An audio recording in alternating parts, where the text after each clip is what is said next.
প্রধানমন্ত্রীর ঘোষিত কর্মসূচি অনুযায়ী বাঁকুড়ায় রাম মন্দির সাফাই করে বাংলা থেকে তৃণমূলকে রাজনৈতিকভাবে সাফাই করার ডাক দিলেন কেন্দ্রীয় শিক্ষা প্রতিমন্ত্রী সুভাষ সরকার।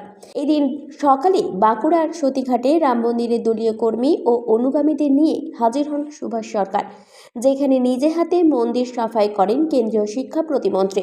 পরে তিনি বলেন, প্রধানমন্ত্রীর ডাকে এই কর্মসূচি রাম মন্দির সাফাই করার পাশাপাশি আগামী লোকসভা নির্বাচনে এই রাজ্য থেকে তৃণমূলকে রাজনৈতিকভাবে ধুয়ে মুছে সাফ করে দেওয়া হবে বলে জানান তিনি।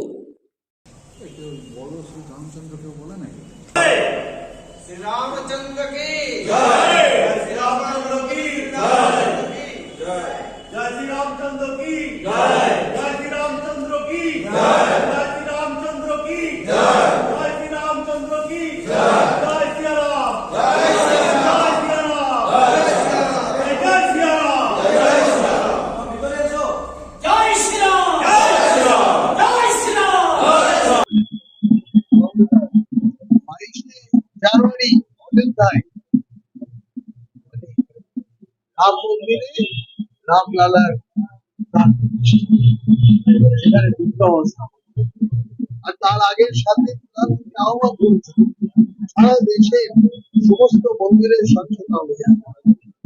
তাই আজ প্রথম দিনে বাঁকুড়া রাম মন্দিরে এসেছি, সেখানে স্বচ্ছতা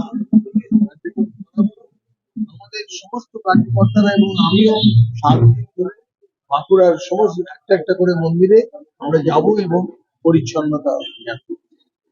রাম মন্দির, রামের বিগ্রহ প্রতিষ্ঠা, রাম মন্দির নির্মাণ, এটাই কিন্তু শুধু অযোধ্যায় হচ্ছে না, অযোধ্যা যে বিকাশ সেটা আমি দেখতে বলবো সবাই। যারা বড় বড় কথা বলছেন অযোধ্যা যাব না, আমন্ত্রণ পাওয়ার সত্ত্বেও তারা গিয়ে দেখে আসবেন অযোধ্যার ডেভেলপ, অযোধ্যার সমস্ত রাস্তা ঘাট, তার সঙ্গে রেলওয়ে স্টেশন, এয়ারপোর্ট, আন্তর্জাতিক মানের শহর হচ্ছে এটা আমাদের ধরে রাখতে হবে। সাফ যেমন পরিষ্কার হচ্ছে, তেমনি এই রাজ্যের যত আবর্জনা আছে, সরকারের যত আবর্জনা আছে, এই রাজ্য সরকারের সব আবর্জনাকেও কিন্তু আমরা ভারতীয় জনতা পার্টি একদম পুরো সাফ করে দেবো।